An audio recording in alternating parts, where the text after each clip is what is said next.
untuk meningkatkan iman dan takwa kita kepada Allah Subhanahu wa taala.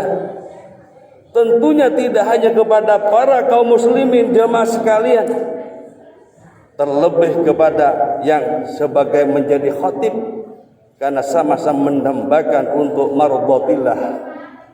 Ingin semuanya mendapat ridha Allah Subhanahu wa taala dan ingin semuanya dipermudah oleh Allah Subhanahu wa taala, baik urusan dunia terlebih urusan akhirat. May yattaqillah yaj'al lahu makhrajan wa yarzuqhu min haitsu la yahtasib, kata Allah. Orang yang bertakwa kepada Allah, yaj'al lahu makhrajan, maka Allah sanggup dan bersedia untuk memberikan jalan segala kesulitannya. Wa yarzuqhu min haitsu la yahtasib. Orang yang takwa kepada Allah dengan mengamalkan semua apa dipinta, menjauhi larangannya, Allah sanggup untuk dijauhkan dan segala rezekinya akan ditambah dengan tanpa disangka-sangka. Jemaah yang dimuliakan Allah Subhanahu wa taala, tentunya kita untuk meningkatkan keimanan dan ketakwaan kepada Allah Subhanahu wa taala sangat membutuhkan berbagai pengertian dan ilmu. Karena sebab ilmu kita menambah wawasan, sebab ilmu kita akan menambah keimanan, ketakwaan kepada Allah Subhanahu wa taala.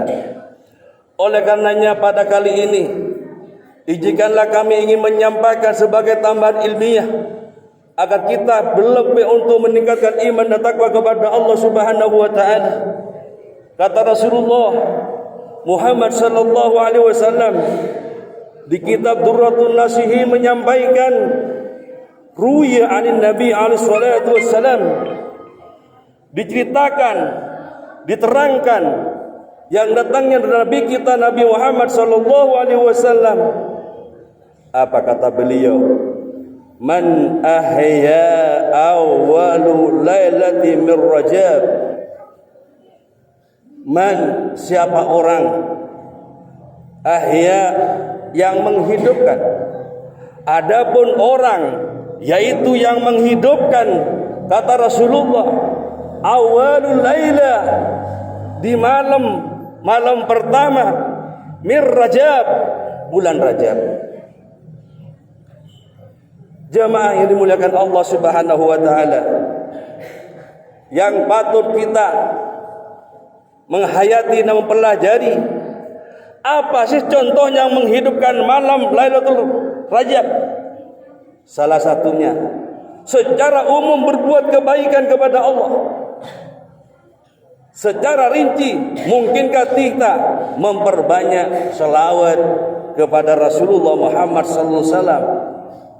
Atau mungkin ditingkatkan dengan bacaan Al-Quran, atau mungkin juga ditingkatkan untuk beristighfar kepada Allah, atau bertasbih kepada Allah Subhanahu wa taala. Bahkan yang dinamakan ahya'ul laila min Rajab, yaitu menghidupkan malam Rajab, yaitu memperbanyak sholat sunnah untuk kita termasuk golongannya orang yang menghidupkan malam Lailatul Rajab.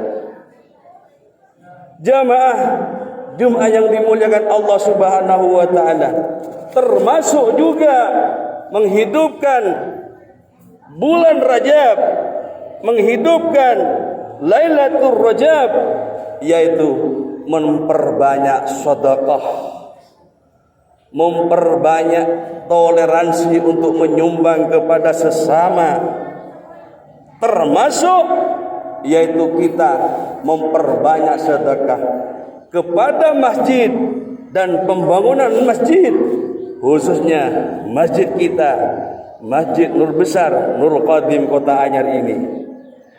Salah satu jaminan saja dalam sedekah selain manfaat dan fadilah Lailatul Rajab, kata Rasulullah, anin Nanis Al-Malik radhiyallahu an, diterangkan di sahabat Anas radhiyallahu an, qala, ada 7 yang mengalir kepada hambaku, yaitu sedekah. Salah satunya mambana masjidan, siapa orang yang membangun masjid, baik itu dengan 1.000 rupiah apalagi banyak untuk pembangunan masjid, kata Rasulullah, diterangkan oleh sahabat Anas tersebut, falahu ajruhu ma dama ahadun yusalli fi. Maka orang yang membangun dan yang membantu di masjid tersebut, kata hadis tersebut disampaikan, ajrahu akan mendapat pahala madama ahadun yusalli fihi, yaitu selama masjid itu ditempati sholat dan sesuai dengan orang yang sholat di masjid. Jika satu orang yang sholat di masjid, maka yang menyumbang tersebut termasuk mendapat pahalanya orang yang sholat, apalagi banyak. Hadirin yang dimuliakan Allah Subhanahu wa taala, ini salah satu harapan di Lailah Ar-Rajab, malam-malam Rajab. Orang yang menghidupkan melakukan hal-hal tersebut, maka apa kata Rasulullah, lam yamut qalbu idza matatil qulub. Yang pertama mendapat jaminan, orang yang menghidupkan malam Rajab akan mendapat jaminan, mendapat pahala, mendapat domina, kata Rasulullah, lam yamut qalbuhu, tidak akan dimatikan hatinya, tidak akan dimatikan imannya. Idza matat qulub, nalekana ketika Allah mematikan hati-hati orang yang banyak. Arti